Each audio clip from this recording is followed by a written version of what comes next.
बिस्मिल्लाहिर्रहमानिर्रहीम। अच्छा मेरे बेटे, आज जो है लास्ट जो हमारा लेक्चर है उस पे हमने क्या बात की थी? प्राइमरी क्वांटिटेटिव मेथड्स हमने डिस्कस किया था। बहुत क्विक रिव्यू है। सबसे पहले तो ये है कि जो भी हम डाटा कलेक्ट करते हैं वो दो पर्पस के लिए कलेक्ट करते हैं। एक, हम उस डाटा को, या तो वो क्वालिटेटिव डाटा होता है या क्वांटिटेटिव डाटा होता है। एक चीज़ क्लियर हो गई। फिर हमने पीछे एक और चीज़ भी पढ़ी थी इसी चैप्टर के स्टार्ट के अंदर, कि आप कोई भी जो डाटा आप कलेक्ट करते हैं, कोई भी डाटा जो आप कलेक्ट करते हैं, या तो वो प्राइमरी होगा या सेकेंडरी होगा। प्राइमरी में जो आप खुद से कर रहे हैं वो प्राइमरी, सेकेंडरी कौन सा हो जाएगा? अगर आप किसी के थ्रू कर रहे हैं तो सेकेंडरी हो जाएगा। ठीक है। जो हमारा लास्ट आर्टिकल था उसके अंदर हम डिस्कस करते हैं क्वेश्चनर के बारे में। आप देखिए, जब हम लफ्ज़ प्राइमरी इस्तेमाल कर रहे हैं, तो इसका मतलब जो क्वेश्चनर हम दे रहे हैं, अगर ईमेल के थ्रू दे रहे हैं तो भी रिसर्चर पर्सनली देगा, क्योंकि प्राइमरी में सब कुछ पर्सनली होती है। ये बात को क्लियर है ना मेरे बेटे? तो अभी जो चीज़ हम जिस चीज़ को लेकर के आगे चलेंगे वो है क्या बेसिकली? ये है जी, प्राइमरी क्वांटिटेटिव मेथड्स की डिस्कशन हो रही है। प्राइमरी क्वांटिटेटिव मेथड की डिस्कशन हो रही है। पेज 60 पे हमने इसको स्टार्ट किया था और हमने क्या किया था? क्वेश्चनर। हमने क्वेश्चनर में डिस्कस किया था कि वो क्या हो सकते हैं, दो तरह से होते हैं। ईमेल के थ्रू भी आप भेज सकते हैं, ठीक है, आप पर्सनली भेज सकते हैं। फिर हमने कहा था कि क्वेश्चनर आगे से क्लोज्ड एंड होंगे, ओपन होंगे, ये बात थोड़ी सी आगे। फिर हमने उनकी स्ट्रेंथ की बात की थी, फिर हमने उनकी लिमिटेशंस की बात की थी। आज हम उसी की सेकंड चीज़ को पढ़ रहे हैं, यानी कि इसका मतलब है प्राइमरी आपका मेथड है या प्राइमरी आपका, आपने डाटा कलेक्ट करना है, खुद से करना है। पहली चीज़ क्या होगी? क्वेश्चनर। दूसरे नंबर पे हम आवाज़ को पढ़ने के लिए जा रहे हैं मेरे बेटे, पेज 61 के ऊपर है। इसको हम कहेंगे स्ट्रक्चर्ड इंटरव्यू। क्या होगा आज हमारा? क्या है topic? Structure interview. A structured interview is where the researcher asks questions to respondent in person to achieve consistent and comparable result. The same questions are asked in the same order each time. अब आप इसकी definition पढ़े, फिर मैं आपको इसको explain करूंगा। ये स्ट्रक्चर इंटरव्यू होता क्या चीज़ है? Set of standard questions asked by the researcher of the respondent. It is similar to a questionnaire, but it is delivered by researcher rather than completed by a respondent. अब इसमें चीज़ क्या है? सबसे पहले ये क्या है मेरे बेटे, ये समझने की ज़रूरत है। ये है प्राइमरी मेथड है।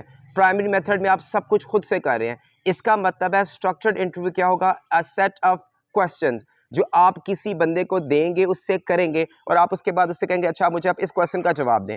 इसका मतलब है इंटरव्यू एट द स्पॉट होगा। क्वेश्चनर में हमने क्या कहा था? क्वेश्चनर में हम उसको ईमेल के थ्रू दे सकते हैं, किसी भी और सोर्स से दे सकते हैं। देना दोनों किसने देने हैं? दोनों रिसर्चर ने। पहले भी क्वेश्चनर भी रिसर्चर ने देना है, और ऑब्वियसली जो इंटरव्यू है, स्ट्रक्चर इंटरव्यू जिसकी हम बात कर रहे हैं, वो भी कौन करेगा? रिसर्चर करेगा। ठीक है मेरे बेटे, इसकी स्ट्रेंथ क्या है? One strength of the structure interview format is that potential reliability problems such as respondents misunderstanding or not answering question can be resolved by the researcher. In addition, it avoids the problem of misrepresentative samples. The response rate will be 100%. आप देखें, last time मैंने क्या बात की थी? आपने 100 for instance यानी आपने ईमेल किए क्वेश्चनर, उनमें से हमारे पास इस बात की 1% भी रिलायबिलिटी नहीं है कि वो सारे के सारे जो हमने भेजे डिफरेंट फैमिलीज को या डिफरेंट बंदों को भेजे, उनका आंसर उन्होंने जो दिया वो खुद से दिया। मेरी बात आप समझ रहे हैं? तो उसके अंदर रिलायबिलिटी नहीं है। लेकिन इसमें देखिए, मैं आपके सामने बैठा हूं, मैं आपके साथ क्वेश्चंस कर रहा हूं, तो ऑब्वियसली इसमें रिलायबिलिटी टू सम एक्सटेंट ये है कि 100% आंसर तो आप करेंगे करेंगे, और मुझे पता है मैं जिस एज ग्रुप के बच्चे से बात कर रहा हूं मुझे आंसर उसी से आ रहा है। ये पॉइंट तो स्ट्रेंथ में समझ आ रही है। यानी इसकी स्ट्रेंथ का जो मेन पॉइंट हो गया वो क्या हो गया कि इसमें रिलायबल, इस पर्सपेक्टिव में रिलायबल है कि 100% आंसर आपको मिल जाएगा। ठीक है मेरे बेटे, ये इसकी एक स्ट्रेंथ आ गया। अच्छा, इसकी लिमिटेशन थोड़ी ज़्यादा है। जैसे मिसाल के तौर पे फ़र्ज़ करें कि मैं ही स्ट्रक्चर इंटरव्यू ले रहा हूँ, तो आप यानी अब, और अगर हम ज़्यादा बंदों में, यानी आप कह लें कि कंपैरेटिवली यानी क्राउड में मैं आपसे इंटरव्यू ले रहा हूँ, तो ये हो सकता है कि आप उस क्राउड को ज़हन में रखते हैं थोड़ा सा बैकफुट पे आ जाए। ये पॉसिबिलिटी हो सकती है कि आप उस, जो मेरा आपसे क्वेश्चन है, आपको उस लेवल पे क्वेश्चन है दें, क्योंकि आपको डर भी लग सकता है कि अगर मैंने सही आंसर दिया तो मैं ये मेरा एक पर्सनल इशू है या कुछ ऐसा इशू है जिसको मैं इस तरह डिस्क्लोज नहीं करना चाह रहा। तो पॉसिबिलिटी है in the presence of so many people you are not suppose to give the correct answer or the answer you are going to deliver. मेरे बेटे को थोड़ी थोड़ी सी बात की समझ आई? तो लिमिटेशन में structure interviews involve prejudgments about people's behavior and like questionnaire can also contain unintentionally biased question. The lack of anonymity in an interview also contributes to two related limitations. अब इसका मतलब है इसकी एक लिमिटेशन तो क्या होगी मेरे बेटे कि मैं आपसे जानबूझ के क्वेश्चन ही ऐसे पूछूं, ये जो चीज़ है अभी जो ये लिमिटेशन है ये किसकी तरफ से है, ये रिसर्चर की तरफ से है कि मैं क्वेश्चन ही इतने बायस्ड इस किस्म के बनाऊं कि जिसमें मैं आपको अपनी मर्जी का रिजल्ट लेके आ सकूं। तो ये इसकी में एक लिमिटेशन है और इसकी वजह से इस लिमिटेशन को आगे से हमें मजीद दो लिमिटेशंस और आती हैं। The interview effect occurs when a respondent tries to help the researcher by providing answer designed to please. This reduces validity because respondents simply provide answer they think the researcher wants. This can be caused by a hollow effect. A situation draper, ये जिस बंदे ने इस पे research की, describes as occurring when the novelty of being interviewed and a desire to reward the interviewer for giving the respondent the chance to experience it. अब देखें आप फॉर इंस्टेंस आपका ये फर्स्ट एक्सपीरियंस है कि आप कैमरे के सामने, ठीक बात है, मैं आपसे यानी मैंने एक बड़ा ज़बरदस्त सा यानी कह ले कि थोड़ा सा क्लेवर होकर मैंने एक क्वेश्चन आपके सामने लेके आऊँ और मैं चाहता हूँ कि जिस किस्म का मैं क्वेश्चन है आप उसी से हिसाब से देखें। इंटरव्यू जो देने वाला है वो नहीं इस चीज़ को जज कर पाएगा इतने इजीली कि जो रिसर्चर है उसका पर्सपेक्टिव क्या है, उसका पर्पस क्या है। मेरी बात समझ आ रही है? आप इसी बात पे खुश हो रहे हैं फॉर इंस्टेंस कि आप टीवी पे आ रहे हैं, तो आप इस खुशी में कि भाई आप लाइव हैं, आप कैमरे पे आ रहे हैं, तो मोर प्रोबेबली ये चीज़ हो सकती है कि आप वो आंसर करें जो पॉपुलर आंसर है, कि जो ज़्यादातर बंदे सुनना चाहते हैं। ये वो आंसर नहीं होगा जो आपके दिल का होगा, दिल से होगा। मेरे इस पॉइंट को मेरे बेटे समझ आ रही है?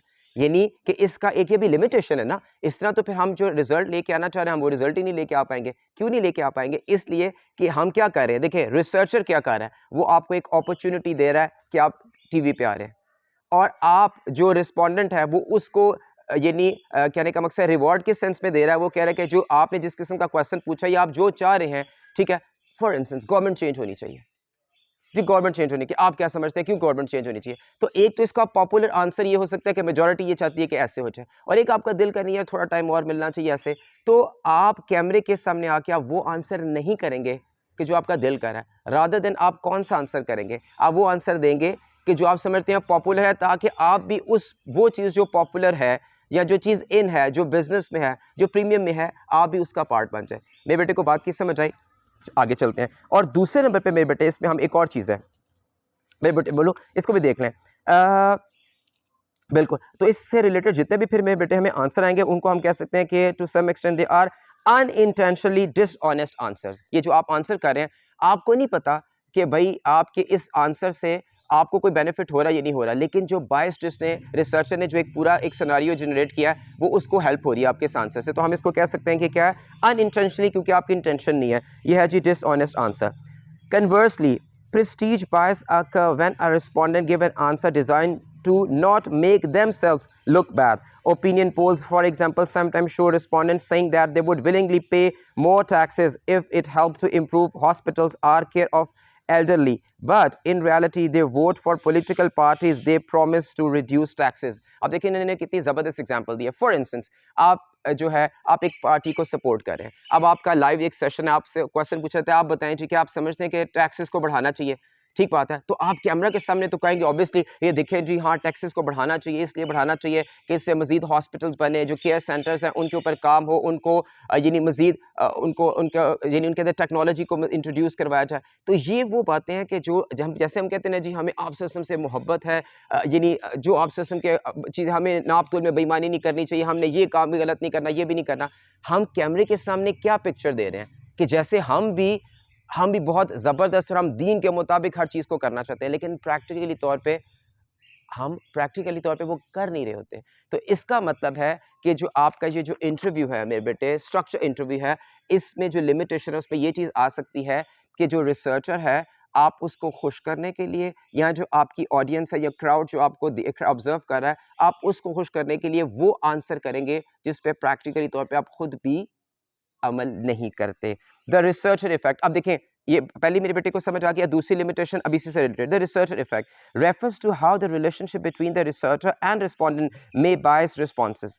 Aggressive interviewers, for example, may introduce bias by intimidating a respondent into giving answer they do not really believe. कभी कभी ऐसे भी होता है कि हम पंप कर देते हैं। ये आपके जो टॉक शोज़ नहीं होते, आप देखें इनमें लड़ाई झगड़ा क्यों स्टार्ट होता है, क्योंकि जानबूझ के जो आपका कंपेयर होता है, ये जो होस्ट होता है वो कुछ ऐसे क्वेश्चन, ऐसे बीच में जुमले छोड़ देता है कि जिससे वो चीज़ हाइट क्रिएट हो जाती है। और उसकी हाइट क्रिएट होने से क्या क्या होता है मेरे बेटे, उससे ये होता है कि आपस में वो दोनों लड़ पड़ते हैं। अब उसमें होता क्या है कि आपका जो पर्पस है वो तो पूरा नहीं होता, लेकिन टू सम एक्सटेंट हम कह सकते हैं कि आपकी रेटिंग बढ़ जाती है कि भाई फलाने शो में क्या हुआ, और बंदे उस वीडियोस को देखते हैं, वो वायरल हो जाती है। ठीक है, तो एक इसमें रिसर्चर का ये इफेक्ट भी है। Status consideration based on factors such as gender, age, class and ethnicity may also bias the data. A female respondent may feel embarrassed about answering question about her sexuality posed by a male researcher. अब obviously ये इस पे भी मैंने ये चीज़ भी add किया कि कभी-कभी ऐसे भी होता है कि कुछ क्वेश्चन या आंसर होते हैं वो इस लेवल पर बायस हो सकते हैं मेरे बेटे कि जैसे उस पे जेंडर डिस्क्रिमिनेशन आ जाए, कि अगर एक क्वेश्चन आप एक मेल से पूछते हैं तो वो ओपनली यानी हैप्पीली उसको रिस्पॉन्ड कर देगा, लेकिन वही क्वेश्चन अगर मेरे बेटे हम किसी फीमेल से पूछेंगे तो ऑब्वियसली वो उसको उस हिसाब से आंसर नहीं करेगी। एक तो मेरे बेटे ये आपकी अजान शुरू हो गया, दूसरे नंबर पर एक चीज़ मैं जो ऐड करना चाहूँगी इसमें, आज हमने अब जो प्राइमरी डाटा ना उसका हमने दूसरी चीज़ भी कवर कर लिया। पहली क्या था क्वेश्चनेयर, आज जो हमने इसमें चेक किया है वो मेरे बेटे हमने क्या किया है, वो हमने इसमें कर लिया है जी स्ट्रक्चर इंटरव्यू। इंशाल्लाह नेक्स्ट वीडियो के अंदर हम शुरू करेंगे कंटेंट एनालिसिस। जज़ाकल्लाह।